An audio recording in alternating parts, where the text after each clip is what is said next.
যুদ্ধের কারণে ঝুঁকিতে রফতানি আয় এবং রেমিটেন্স প্রবাহ, জানিয়েছেন তথ্যমন্ত্রী। বাংলাদেশ ব্র্যান্ডিংয়েও তরুণদের কাজে লাগানোর আহ্বান। বৈশাখের উত্তাপ, ইলিশের মোকামে উপকূল থেকে পর্যাপ্ত যোগান না আসলেও ফ্রোজেন মাছে সয়লাব বাজার, দাম নিয়ে ক্রেতাদের অসন্তুষ্টি। 4 বছর পর ভারত থেকে গম আমদানি শুরু, এলসি খোলার প্রস্তুতি ইতিমধ্যেই নিচ্ছেন অনেকে। স্থানীয় বাজারে ইতিবাচক প্রভাবের আশা।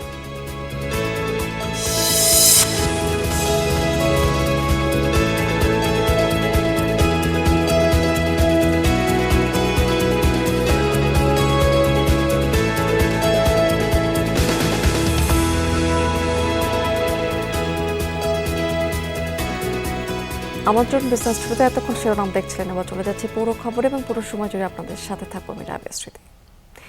মধ্যপ্রাচ্য যুদ্ধের কারণে দেশের বৈদেশিক মুদ্রা আয়ের প্রধান দুটি খাত হচ্ছে রফতানি এবং রেমিটেন্স ঝুঁকিতে রয়েছে। এটি মোকাবেলায় সম্মিলিত প্রচেষ্টা দরকার এই মুহূর্তে। বাংলাদেশ ব্র্যান্ডিংয়ের আন্তর্জাতিক সম্মেলনের উদ্বোধনী অনুষ্ঠানে এমন মন্তব্য করেছেন তথ্যমন্ত্রী জহিদুদ্দিন স্বপন। তবে রেমিটেন্স যোদ্ধাদের নিরাপত্তায় দূতাবাসগুলো কাজ করছে বলে জানিয়েছেন এই সময় পররাষ্ট্র প্রতিমন্ত্রী। সাময়িক যুদ্ধবিরতি হলেও প্রায় 1.5 মাস ধরে চলছে মধ্যপ্রাচ্য সংকট। এতে সবচেয়ে বেশি বেকায়দায় পড়েছেন প্রবাসী কর্মীরা। যুক্তরাষ্ট্র, ইসরায়েল এবং ইরানের পাল্টাপাল্টি আক্রমণে এখন পর্যন্ত প্রাণ হারিয়েছে 8 বাংলাদেশি। তৈরি হয়েছে কাজ হারানোর ঝুঁকিও। 1971-এর পরে centre for non residence Bangladeshi আয়োজিত ব্র্যান্ডিং বাংলাদেশ সম্মেলনে বক্তারা বলেন, দেশের অর্থনীতিতে প্রবাসীদের ভূমিকা সবচেয়ে বেশি। মধ্যপ্রাচ্য সংকটে ঝুঁকিতে আছে এখানকার কর্মীরা। তাদের সুরক্ষায় দূতাবাসগুলো কাজ করছে বলে জানান পররাষ্ট্র প্রতিমন্ত্রী। এই যুদ্ধের অবস্থায়, যে যুদ্ধ এখন চলছে, এবং আমাদের যে রেমিটেন্স যোদ্ধারা যারা বিদেশে আছে তারা যেন সুরক্ষিত থাকতে পারে, তারা যেন নিরাপদে থাকতে পারে, সেটা কিন্তু ওই দেশগুলো দেখছে এবং আমাদের মিশনগুলো কিন্তু সেই লক্ষ্যে 24/7 কাজ করছে। এই যে যুদ্ধের সময় আমাদের যে সমস্ত বাংলাদেশিরা মারা গিয়েছে তাদের পরিবারকে কিন্তু আমরা 13,35,000 টাকা, যেটা এই সময় আমরা 13,85,000 টাকা, যাদের বিএমইটি কার্ড আছে তারা কিন্তু পেয়েছে। আর বিভিন্ন দেশে যারা আছেন, আপনাদের কমিউনিটিতে বিভিন্ন আলাপ আলোচনায় যদি এটা করেন, মোটিভেট করেন যে প্রপার চ্যানেলে যদি তারা দেশের বাইরে যায়, তাহলে কিন্তু আমরা এই সেবাটা দিতে পারি। অনুষ্ঠানে তথ্যমন্ত্রী বলেন, বাংলাদেশ ব্র্যান্ডিংয়ে যুব সমাজকে কাজে লাগাতে হবে। শ্রমিকের সহজলভ্যতার বিষয়টি তুলে ধরতে পারলে বিদেশি বিনিয়োগ আনা সম্ভব। আর বিদেশে কর্মসংস্থান বাড়াতে কর্মীর দক্ষতা বৃদ্ধি এবং নতুন বাজার সৃষ্টিতে গুরুত্ব দেওয়ার কথাও বলেন তথ্যমন্ত্রী। জানান, মধ্যপ্রাচ্য যুদ্ধের কারণে রপ্তানি এবং রেমিটেন্স ঝুঁকিতে আছে। আমাদের তো ধরেন গার্মেন্টসের এক্সপোর্ট আর ধরেন রেমিটেন্সের টাকা, এই দুটোই কিন্তু বৈদেশিক মুদ্রা অর্জনের আপনার উৎস। মধ্যপ্রাচ্যের যুদ্ধ সংকট যদি খুব দীর্ঘায়িত হয় এবং এখানে আমাদের যে রিক্রুটমেন্ট বন্ধ করে দেয়, এই ধরনের যে কাজে তারা যায়, ফলে সেখানে কিন্তু এটা ঝুঁকির মধ্যে আমরা আছি। ফলে আমাদের বৈদেশিক মুদ্রার উৎস কিন্তু দুটোই খুব টলটলায়মান। বৈধ পথে রেমিটেন্স আয় বাড়াতে ব্যাংকিং খাতের উপর প্রবাসীদের আস্থা ধরে রাখার কথাও বলেন তথ্যমন্ত্রী।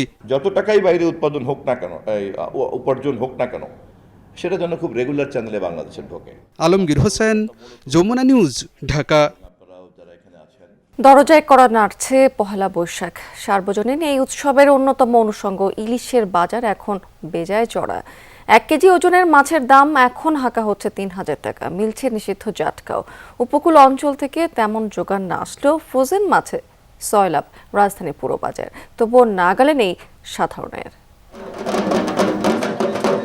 পান্তা ভাত আর ভাজা ইলিশ বাঙালির কাছে এটি কেবল খাবার নয়, বরং আভিজাত্য আর ঐতিহ্যের মিশেল। শুরু হয়ে গেছে বৈশাখের আমেজ। নামি দামি রেস্তোরাঁ থেকে অলিগলি খাবারের দোকানে মিলবে আকর্ষণীয় অফারে পান্তা ইলিশের প্যাকেজ। প্রশ্ন উঠেছে, জাটকা সহ ইলিশ শিকারে যখন নিষেধাজ্ঞা চলছে, তখন এর যোগান আসছে কোথা থেকে? রাজধানীতে ইলিশের যোগান আসে বরিশাল, ভোলা, পটুয়াখালী, চাঁদপুর, লক্ষ্মীপুর ও আশেপাশের জেলা থেকে। প্রতি বছরই কমছে উৎপাদন। গেল বছর দেশে 5 লাখ টন ইলিশ উৎপাদিত হয়। তবে বছরের এই সময়টাতে সাধারণত জাটকা সহ ইলিশ শিকার নিষিদ্ধ থাকে। তবুও থামিয়ে রাখা যায় না শিকারের প্রবণতা। নিষেধাজ্ঞা উপেক্ষা করেও তারপর জেলেরা আর্থিক সংকটে ঋণ কিস্তি মিস্তি আছে, সবকিছু মিলে তারপরও নিষেধাজ্ঞা অমান্য করে যাইতেছে, যা চাহিদা পরিমাণ মাছ পাইতেছে না। এতটুকু কাপড়ের ভুনারা যদি না করেন, শুধু ইলিশের পোনাটা কেন ধরেন? এটা নদী, এই নদী তো আপনার, এই নদী আমার, এই নদী আমাদের। তার বাধ্য হবে, যারা আইন অমান্য করবে তাদেরকে আইন মানাতে বাধ্য করে। রাজধানীর পাইকারি বাজারে 1 কেজি ওজনের ইলিশ বিক্রি হচ্ছে 2200 থেকে 2600 টাকায়। খুচরা দোকানে যা হাঁকা হচ্ছে 3000 টাকা। দোকানে দেখা মিলছে জাটকারও। যাত্রাবাড়ি পাইকারি বাজার থেকে রাজধানীর বিভিন্ন অঞ্চলে যাচ্ছে এসব ফ্রোজেন ইলিশ।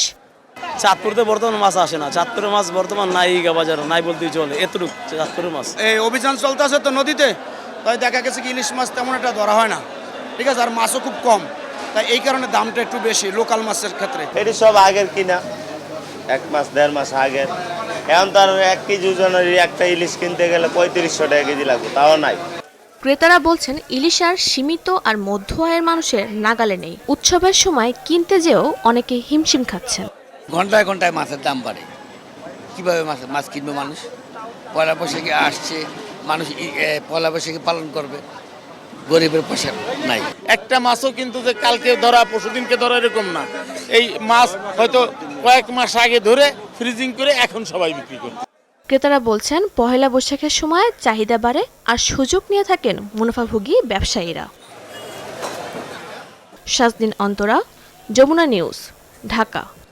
সচিবালয়ের সংবাদ সম্মেলনে কৃষিমন্ত্রী মোহাম্মদ আমিনুর রশিদ জানিয়েছেন উদ্বোধনের দিন প্রায় 21,000 কৃষক 2,500 টাকা করে পাবেন। টাঙ্গাইলে কর্মসূচির উদ্বোধন করবেন প্রধানমন্ত্রী।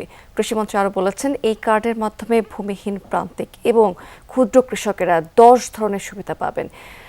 প্রাক পাইলটিং এই কাজের জন্য ব্যয় ধরা হয়েছে 8,34,00,000 টাকা। আগামী 4 বছরে 1,65,00,000 কৃষক কার্ড পাবেন বলে জানিয়েছেন কৃষিমন্ত্রী। সরকারি ভর্তুকি, প্রণোদনা, ন্যায্য মূল্যে সেচ সুবিধা, সহজ শর্তে কৃষি ঋণও কার্ডের আওতায় রয়েছে। কার্ডধারীরা কৃষি বীমা, ন্যায্য মূল্যে কৃষি পণ্য বিক্রয়, প্রশিক্ষণ, আবহাওয়ার পূর্বাভাস এবং রোগবালাই দমনে পরামর্শ সুবিধা পাবেন। পাশাপাশি মাসিক 2,500 টাকা হারে আর্থিক সহায়তা তো থাকছেই।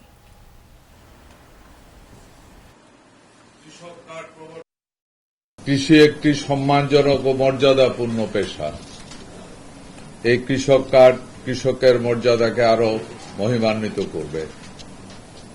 এই কার্ডের মাধ্যমে বিধিবদ্ধ সেবার বাইরেও সময় উপযোগী নতুন নতুন সেবা যুক্ত হবে।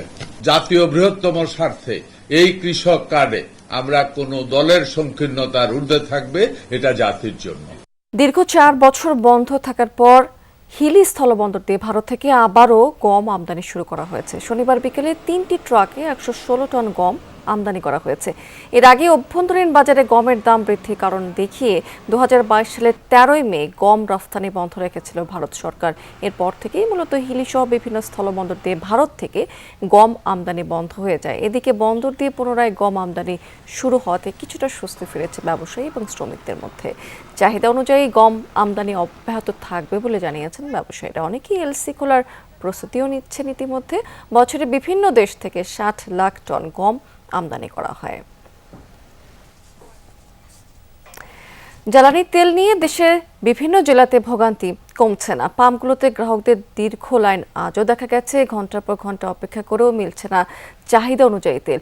এতে ক্ষোভ দিন দিন বাড়ছে গ্রাহকদের মাঝে। আবার সাময়িকভাবে বন্ধ রয়েছে অনেক পেট্রোল পাম্প। পেট্রোল আর অকটেনের সংকটই সবচেয়ে বেশি। চাহিদা অনুযায়ী মিলছে না ডিজেলও। সবচেয়ে বেশি সংকট রংপুর বিভাগে।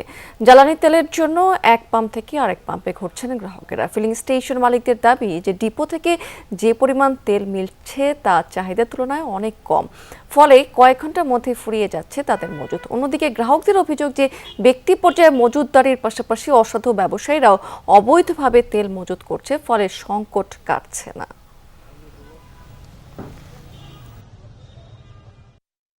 খুব একটা অশান্তির মধ্যে আমরা আছি। এই লাইন খাড়া লাগে, 5-7 ঘন্টা করে লাইন খাড়া লাগে, লাইন খেটে তেল পাইতেছি না। কর্মসংস্থান ফেলে এখানে ঘন্টার পর ঘন্টা 2 ঘন্টা 4 ঘন্টা 5 ঘন্টা পুরো থাকা লাগে। আমাদের ডিউটি আছে, বলতে ডিউটি আছে, সবাই মিলে একটু একটু বোধ করতেছে, একবারে খুব বিরক্ত ফিল করতেছে সবসময়। মনে হচ্ছে সেভ করতে বা যেখানে জামে পড়লো ওখানে স্টার্ট বন্ধ রাখতে, ওরকম অনেক কিছু তেল সেভ করার জন্য।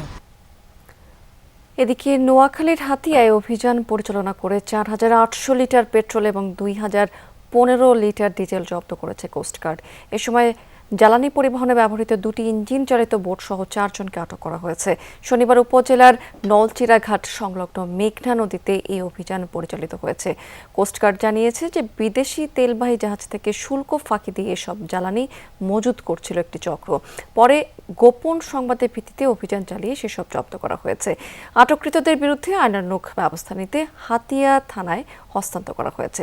কোস্টগার্ড জানিয়েছে যে চোরাচালান রোধ এবং বাজার স্থিতিশীল রাখতে এই ধরনের অভিযান অব্যাহত থাকবে। দর্শক, এবার জানিয়ে দেবো আপনাদেরকে আজকে পুঁজিবাজার লাস্ট আপডেট। আজকে আমরা সপ্তাহের প্রথম কার্যদিবসে কি দেখেছি, সকাল থেকে কিন্তু কিছুটা নিম্নমুখী প্রবণতা দিয়ে শুরু হয়েছে, কিন্তু বেলা বাড়ার সাথে সাথে অর্থাৎ শেষ ভাগে এসে আমরা দেখতে পাচ্ছি কিছুটা ঊর্ধ্বমুখী প্রবণতা বিরাজ করছে ইন্ডেক্সগুলোতে। আজকে ঢাকা শেয়ার বাজারের প্রধান সূচক যেটা ডিএসসি ব্রড ইন্ডেক্স, সেটা কিন্তু প্রায় 13 পয়েন্টেরও বেশি বেড়ে 5,271 পয়েন্টে রয়েছে। আরেকটি সূচক বেড়েছে ডিএস30 সূচক, সেটিও কিছুটা বেড়ে 2002 পয়েন্টে অবস্থান করছে। তবে কিছুটা কমেছে ডিএসসি এস সূচক, সেটা কিন্তু 2 পয়েন্টের মতো কমে 1061 পয়েন্টে রয়েছে। টোটাল ট্রেড করেছে আজকে ঢাকা শেয়ার বাজার 837 কোটি 10 লাখ টাকার শেয়ার। এবং ট্রেড হওয়া কোম্পানিগুলোর মধ্যে আমরা দেখতে পাচ্ছি যে আজকে দিনের শেষে এসে বেশিরভাগ প্রতিষ্ঠানের শেয়ারের দামও কিন্তু বেড়ে গেছে। 188টি কোম্পানির শেয়ারের দাম টোটাল ঢাকা শেয়ার বাজারে বেড়েছে, 145টি কোম্পানির শেয়ারের দাম কমেছে এবং 66টি কোম্পানির শেয়ারের দাম অপরিবর্তিত রয়েছে। আজকে টপ 20তে দেখে আসি কি অবস্থা। সেখানে কিন্তু খান ব্রাদার্স পিপি ওভেন এটি কিন্তু প্রথম অবস্থানে আছে প্রায় 46 কোটি 46 লাখ টাকা শেয়ার ট্রেড করে। আজকে এই কোম্পানিটি ট্রেড হচ্ছে 52 থেকে 55 টাকার মধ্যে, লাস্ট প্রাইস ছিল কিন্তু 54 টাকা 30 পয়সা। সিটি ব্যাংক এটি দ্বিতীয় অবস্থানে আছে প্রায় 32 কোটি 88 লাখ টাকার মধ্যে শেয়ার ট্রেড করে। একমি পেস্টিসাইডস এটি আজকে সকাল থেকে 24 থেকে 27 টাকার মধ্যে ট্রেড হয়েছে, 26 টাকা 60 পয়সার লাস্ট প্রাইস ছিল এবং টোটাল ট্রেড করেছে আজকে দিন শেষে একমি পেস্টিসাইডস এটি 26 কোটি 63 লাখ টাকার মতো। চট্টগ্রাম শেয়ারবাজার ইন্ডেক্সে আমরা দেখতে পাচ্ছি কিছুটা ঊর্ধ্বমুখী প্রবণতা আজকে দিয়ে শেষ হয়েছে। সার্বিক সূচক যেটি সিএসপি সেটি কিছুটা বেড়ে 14,774 পয়েন্ট অবস্থান করছে। টোটাল ট্রেড করেছে আজকে সিএসসি 54 কোটি টাকার মতো দেখতে পাচ্ছি আমরা। 179টি প্রতিষ্ঠানের সকাল থেকে ট্রেড হয়ে গেছে। এর মধ্যে এখানেও বেশিরভাগ প্রতিষ্ঠানের শেয়ারের দাম বেড়েছে। 80টি কোম্পানির শেয়ারের দাম আজকের দিন শেষে বেড়েছে সিএসসিতে, 78টি কোম্পানির শেয়ারের দাম কমেছে এবং 21টি প্রতিষ্ঠানের শেয়ারের দাম অপরিবর্তিত রয়েছে। দর্শক, এই ছিল আমার হাতে পুঁজিবাজারের লাস্ট আপডেট। আমরা অন্য প্রসঙ্গে চলে যাচ্ছি।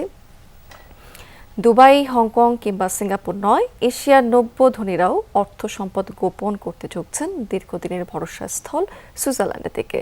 ভূ রাজনৈতিক প্রেক্ষাপটে এশীয় ধনীদের হংকং বা দুবাই যাওয়ার কথা, কিন্তু সুইস ব্যাংকগুলোকেই তারা বেশি নিরাপদ মনে করছেন। কেন এই পুরনো আস্থার পুনর্জাগরণ, আর বাংলাদেশ থেকেই বা ঠিক কীভাবে রোধ করা সম্ভব এই অর্থ পাচার? বিশ্বজুড়ে অস্থিরতা যত বাড়ছে ততই বাড়ছে নিরাপদ আশ্রয়ের খোঁজ। একসময় এশিয়ার ধনীদের প্রথম পছন্দ হংকং বা সিঙ্গাপুর হলেও এখন সেই স্থান দখল করে নিচ্ছে সুইজারল্যান্ড। ব্যাংকিং খাতের কঠোর গোপনীয়তা আর আইনি সুরক্ষার কারণে এশিয়ার অতি ধনীরা তাদের বিপুল সম্পদ সুইস ভল্টে জমা করছেন। বস্টন কনসাল্টিং গ্রুপের তথ্যমতে 2024 সালে সুইজারল্যান্ডে অফশোর সম্পদের পরিমাণ দাঁড়িয়েছে $2.74 ট্রিলিয়ন। সংশ্লিষ্টরা বলছেন 2019 সালে হংকংয়ের নিরাপত্তা আইন এবং রাশিয়া ইউক্রেন যুদ্ধের পর এশীয়রা সম্পদের নিরাপত্তা নিয়ে চিন্তিত হয়ে পড়েছেন। আপনি যেমন সুইজারল্যান্ডের কথা বললেন, সুইজারল্যান্ড কিন্তু আসলে এই যে ফাইন্যান্সিয়াল সিস্টেম ওয়াইজ একটি স্টেবল দেশ, এটি আজকে একদিনে হয়নি। এটি আপনি যদি হিস্ট্রি হাঁটেন দেখবেন যে গত 100 বা 150 বছর ধরে সুইজারল্যান্ড তাদের ফাইন্যান্সিয়াল সিস্টেমের প্রেডিক্টিবিলিটি বলেন, স্টেবিলিটি বলেন, ফরেক্স রিজার্ভের কথা বলেন, ইন্টারেস্ট রেটের কথা বলেন, এই সকল অ্যাসপেক্টে বারবার ভালো পারফর্ম করার কারণে কিন্তু তাদেরকে আসলে মানুষজন আসলে একটা সেফ ফাইন্যান্সিয়াল সিস্টেম হিসেবে গণ্য করে। একসময় লন্ডনের প্রপার্টি বাজার এশীয়দের মূল আকর্ষণ থাকলেও ট্যাক্স আইনের পরিবর্তনে মুখ ফিরিয়ে নিয়েছে সুইজারল্যান্ডের দিকে। চাহিদা সামাল দিতে সুইস ব্যাংকগুলো শক্তিশালী এশিয়া ডেস্ক খুলছে, নিয়োগ দিচ্ছে শত শত কর্মী। বিশ্ব যখন বৈধ সম্পদের নিরাপত্তা খুঁজছে, তখন বাংলাদেশ লড়ছে গত 1.5 দশকে পাচার হওয়া বিপুল অঙ্কের অবৈধ সম্পদ নিয়ে। জুলাই আন্দোলনের মধ্য দিয়ে ক্ষমতার পালাবদলের পর সামনে এসেছে ভয়াবহ সব তথ্য। অভিযোগ রয়েছে গত 15 বছরে দেশ থেকে কয়েক লাখ কোটি টাকা পাচার হয়েছে দুবাই, লন্ডন আর এই সুইজারল্যান্ডেই।